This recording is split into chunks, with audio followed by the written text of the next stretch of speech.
Alright, so in this video what I'm going to do is I'm going to walk you through the recruitment process for the Access Bank Entry Level Recruitment, and I'm going to tell you every single thing you need to know in order to increase your chances of getting recruited into the program. Hello everyone and welcome back to the YouTube channel. I am Rida Olabisi. If you're here for the first time, I will need you to smash that subscribe button, okay? I'm trying to get to 5,000 subscribers. So the first and the most important thing for you to know is that Access Bank accepts tutu graduates. So if you finish with the tutu, you need to consider applying for this job opportunity. So that does not mean it's only tutu graduates that they accept. It means that minimum, so 221 and first class graduates, those are the people that they consider for this opportunity. And good news is that they're recruiting from different states across the country. So this one is not an opportunity just for people in Lagos. They're recruiting for different states across the country. They're also recruiting for their technology division, they're recruiting for their retail division, and then they're also recruiting for the entry level grad program as well. So I'm going to go into details about the differences between the three programs and the differences and which one you should apply for as a candidate. Alright, so for the first one, which is the entry level recruitment program for tech, as you can hear, technology. So they want people who are graduates of STEM. STEM is science, technology, engineering and maths. So they want people who have studied course in these four areas, right? So if you're looking to apply for the entry level recruitment program and you finished with a degree in STEM, you can apply for this particular program. So this particular program is for people who will be placed within the technology division. So the second one is the entry level recruitment program for retail. As you can hear, retail as well, they want to place people within the retail sales and retail operations division. So you can apply to this program regardless of the course you've studied. It really doesn't matter. So if you see that you're interested in retail sales, you're interested in retail operation and different things like that, you can apply for the entry level recruitment program for retail. So the third one is the entry level recruitment program grad. So this is the only one where they want a minimum of a 2-1, which means that if you finish with a 2-2, you cannot apply for this particular recruitment program. But if you finish with a 2-2, you can apply for the entry level recruitment program tech and the entry level recruitment program retail.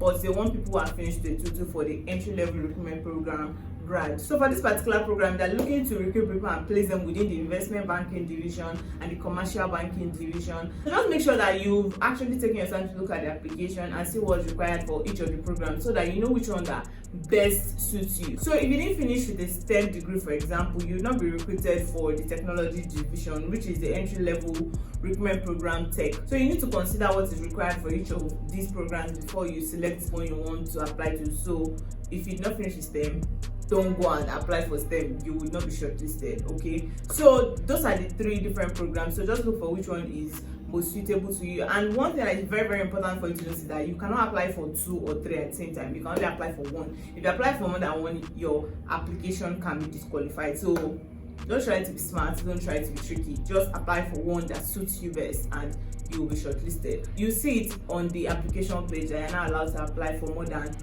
one of these programs, so just follow the instructions and I'm sure that you'll be fine. Alright, so before I get into the recruitment process, just a couple of things that you should also notice. That number one, recruitment processes are location specific, which means that you need to pick the location that's specific to you. As I mentioned earlier, that going to recruit for different states across Nigeria is not just Lagos. So say for example, if you're in Abia, just pick Abia. If you're in Zamfara, pick Zamfara. If you're in Ogun State, just pick Ogun State, because the recruitment process will be based on the location that you are in, right? So the next thing that is also important for you to notice is that only shortlisted candidates will be contacted. So if after a period of time you did not receive an email, just move on. Just know that you did not make the cuts, right? Don't just keep on waiting. So they've just given you a disclaimer that if you don't get contacted, you've not been shortlisted. And also the last thing is that all applications will be completed online. So when I'm going through the recruitment process, I'm going to tell you every single step of the recruitment process.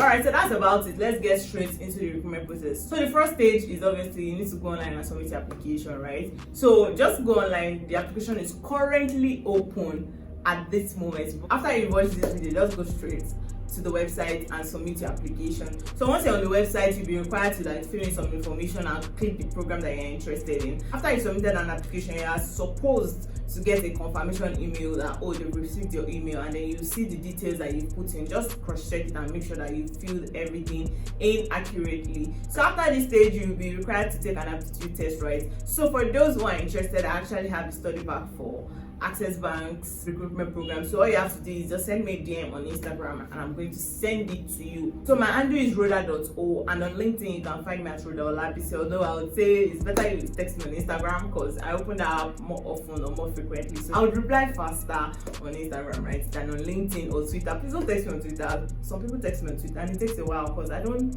open Twitter as often. So you can just text me Instagram, then LinkedIn. Alright, so after the aptitude test, if you are shortlisted or if you pass your test, you'll be required to submit some documents. Sometimes they'll require you to submit the documents before the aptitude test at the application stage. So the documents that you will be required to submit is your CV, your original birth certificate, your WAEC results, not NECO, they don't accept NECO, your NYSC, and your university certificate. So those are the 5 certificates that is required for the recruitment process. Alright, so after this stage, you'll be shortlisted for the panel video interview with about 3 to 4 people. So the questions they ask you, they're actually pretty basic. It's nothing really serious actually. It's very relaxed, but that does not mean that you should not prepare, okay? So prepare for just basic interview questions. Tell me about yourself, what are your strengths, what are your weaknesses, why did you apply for this program? And you know, I said that we have different programs. We have the tech, we have the retail, and we have the grad, that's for investment banking and commercial banking. So make sure that whichever program that you're applying to, you've actually read about that division and you've read for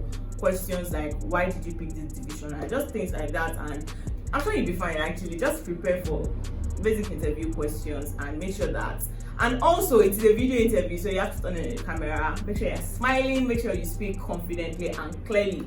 Get an earpiece so that there is no break in transmission in terms of the audio. Okay, so if you pass the panel interview with about 3 to 4 people, you'll be shortlisted for the final stage, which is the top management interview. And for this particular stage now, you know, the first one was a panel interview with 3 to 4 people from the division that you're applying to. Okay, so it's not with HR specifically. There's only going to be one person from HR in that panel interview. Every other person will be from that division. So make sure you've read extensively about the program that you're applying to. So as I was saying, the last stage, which is the top management interview, is with other candidates, right? So let's say they are considering about 12 people to join the investment banking division. You're going to have the interview with about 12 other people on that same call with management. So just make sure that you are ready to speak up clearly and concisely because you guys are being interviewed at the same time. So if you pass this last stage, then you'll be given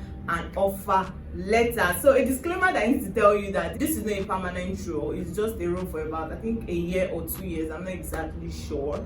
It's not permanent, it's just for a year or 2. So just a recap of the recruitment process. The first thing is submit your application online. The second thing is your aptitude test. The third thing is the panel interview. The fourth is the top management interview, and that is about it. So that has brought us to the end of today's video. Do not forget to smash that subscribe button and give this video a thumbs up.